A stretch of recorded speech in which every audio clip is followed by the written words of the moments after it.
waving the flag of sackcloth for humility. I, Mel McGinnis, with a Sophie Scholl Monologue. You've been seeing the things in Minneapolis. Interesting, I saw a map. And on that map were various squares in shades of red and blue. And there was a dark blue dot on that map. And that dark blue dot on that map is where all the chaos has been erupting in Minnesota. Minneapolis. It was the darkest of the blue parts in that map, which really didn't have a lot of blue in it. It was practically all red. But for the areas that had the blue, the darkest blue spot was in Minneapolis, where all the chaos erupts. And, incidentally, that dark blue spot was where Kamala Harris got her most votes in that state. I want to put two and two together here. Bill O'Reilly is onto something, which I think many in the media are missing. See, the first thing I talked to you about was the political aspect of it, but there's something deeper than merely Democrat. There's something else going on that's even more sinister. Glenn Beck has also mentioned it.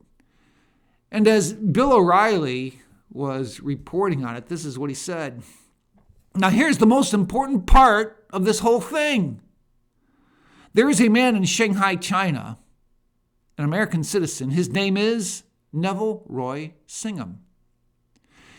He works with the Beijing government. He's funding millions of dollars into the United States of America through 501s, like the Party for Socialism and Liberation, Democratic Socialists of America, and Minnesota Immigration Rights Action Committee, MIRAC, MIRAC. Oh, by the way, you'll see those signs if you look close enough to those who are engaged in this kind of sabotaging activity. I refuse to call this now protesting, as I call it sabotaging, given the behavior and actions of many who are on those lines. Anyway, Bill O'Reilly continues. He, that is Singham, is funneling money here to have these radical organizations who are then agitating professional people, communists mostly, because Singham's a communist, to go in and foster rebellion. That's not observation. That's rebellion. You heard that story reported? It's absolutely true. The man has been investigated by the FBI in the past. This Singham character, okay? This isn't some organic thing. This is a foreign power. Beijing using this American citizen who lives openly in Shanghai in luxury, knowing that this man is funneling tens of millions, probably more than this, into this country to destroy the government. That's the second part of the story, and there's a local federal story, and there's an international story. It's just not there in Minneapolis. The tentacles spread. And I've had it. You don't like what I'm saying because I'm telling you the truth. Boy, I appreciate O'Reilly bringing that out into the public, and I wish the rest of the media would catch on to this. It's more than just Democrat. It's more than just Minneapolis. No, there's a web, a sinister web, working to infiltrate in such a way that it is sabotaging our nation. Oh, I meant to talk about at the beginning. Would you want your daughter to date this guy?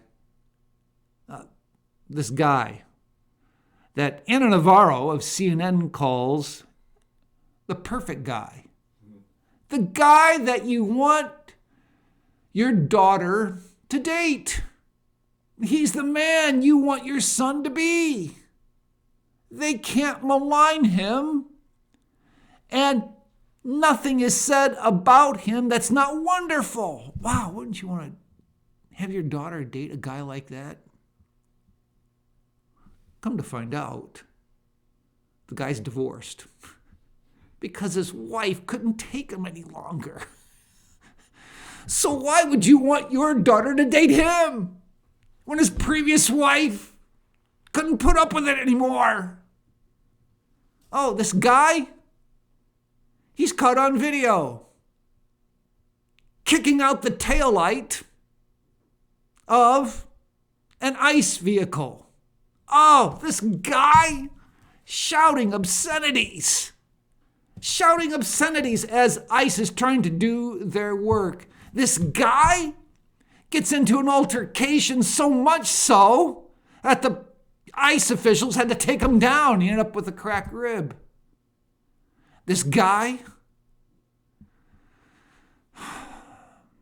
was killed by ICE. Now, I'm not saying the shooting was justified, but what I am saying, this guy acted like a fool.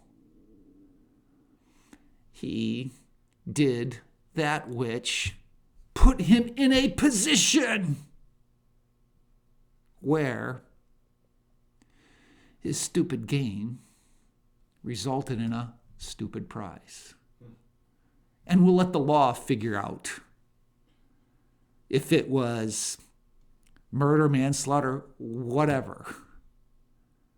But would you want your daughter to date a guy like this? And one final thing. I couldn't believe it. You can see it on CBN, Christian Broadcast Network. A governor got a plaque from Satanists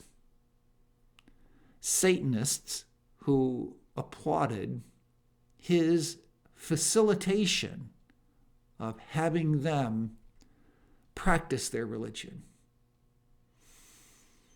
They applauded him, gave him a plaque, and now it's in the Capitol. You know where this is? Minneapolis. Who's the governor? Governor Tim Walz. Get some communication going, Governor. Get some communication going, Mayor, between your county officials and ICE. Allow them to detain those who are going to get out of prison so that ICE can come get them when they're released, instead of putting them in the position you are now doing where they're out in public and ICE has to send a team of 10, 12 guys to fish out where they are. Well, unlike Tony Kornheiser of Pardon the Interruption, I cannot promise you I'll do better the next time. And unlike Tony, I'll wave the flag of sackcloth for humility. As a follower of Jesus, I really need Jesus.